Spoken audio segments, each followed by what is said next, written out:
So, Danian, how many times have you died? Well, I've been clinically dead 3 times, but I've had 4 experiences, what you would call near-death experiences. And what did you learn through these near-death experiences? That to even conceive that you're going to die is an insane thought. No one dies. It will never happen.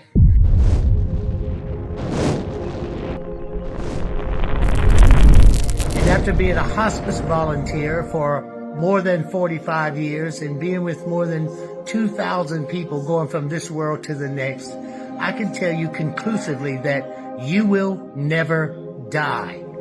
And when that comes into your thought pattern as a place of value, then you start to really look at who you are and what greatness you can achieve in your life when you are going to be you forever. Because think of how long forever just got if you're never going to die. How sure are you of what you just said? I'll say it again. After being dead more than 4 times, or struck by lightning and dead for 28 minutes, open heart surgery, brain surgery, open heart surgery. Those are near-death experiences except for the lightning strike. And then after open heart surgery, I had to be resuscitated 3 times.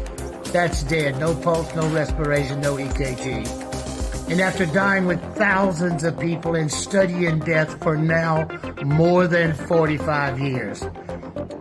Unequivocally, without question, you will never die. And why? You are a great, powerful, and mighty spiritual being with dignity, direction, and purpose.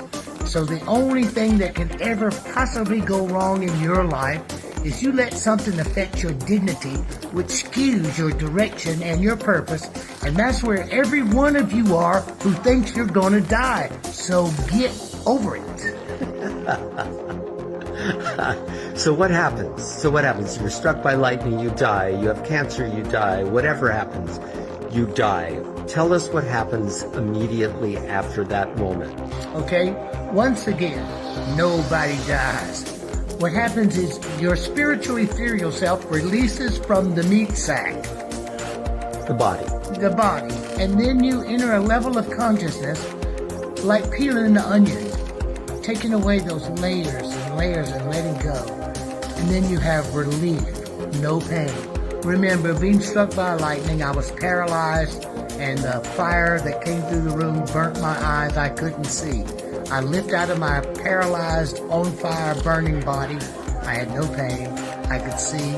I could look what's around me, acclimating. And then down a tunnel to a place of bright, brilliant, beautiful light with a silvery, shimmery essence to it that I could only describe using the word sensual. In the ethereal spiritual world, the sensual nature of you is what you permeate and feel. Your connection to the divine and the divine's connection to you. And then you have the single most important point. You have the panoramic life review. The near-death experience, everyone has a life review, book of judgment, the hall of records, all of this. This exists. You see your entire life pass before you in a 360-degree panorama. Watch yourself from a second-person point of view as though you were your own best friend. So you see how silly you are. And there's just a best friend, so you're not being judged. Then you literally become every person that you've ever encountered. And you feel the direct results between you and that person. You become them.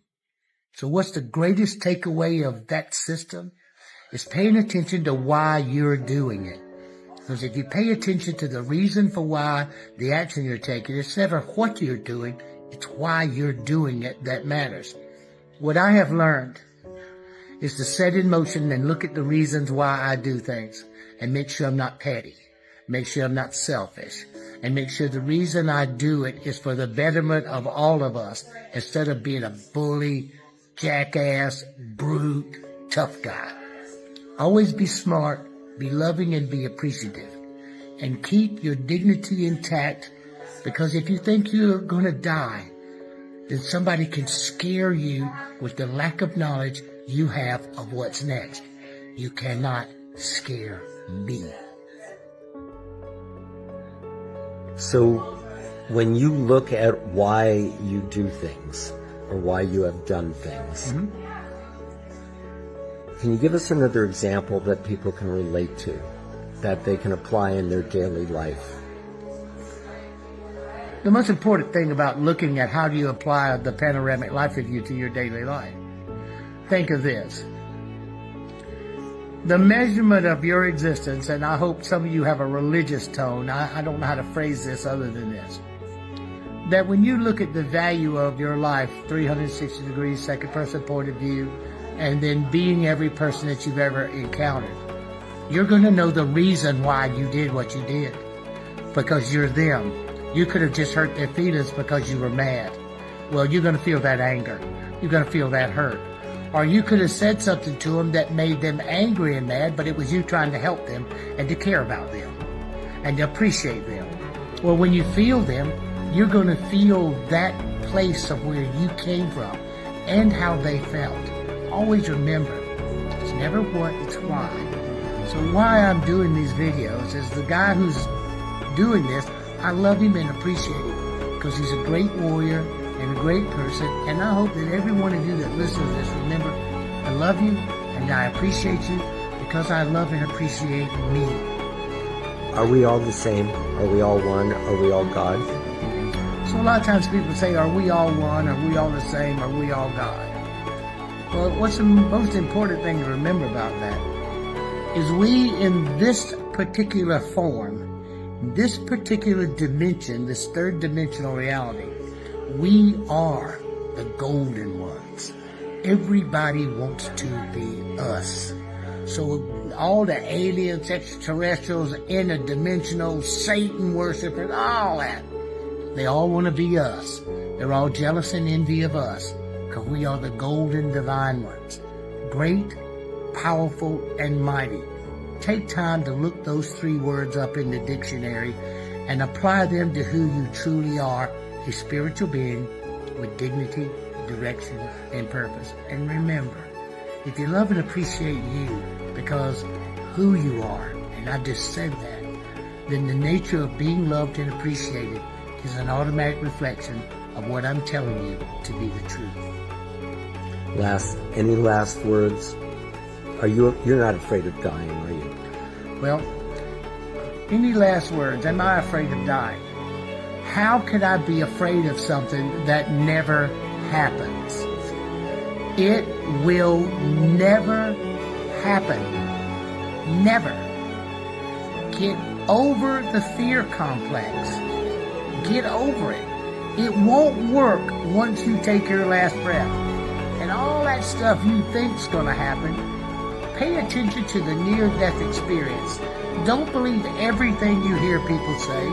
And remember, people are describing them in their own unique ways. But take from it the fact that they have reached past the boundary of what we call the end and reached into what we truly know is the journey back home. We come from there here. And we go home when we finish this job. And we will do a series of videos on what the job is and what the reason for this job is and how do you get the best out of it. Danny and Brankley, how do people find out more about you and your work? Go to lightstreamers.com, Mr. Mebbitt, and welcome to the family, and come on down. Thank you, brother. Thank you. Love you. Love you too, man.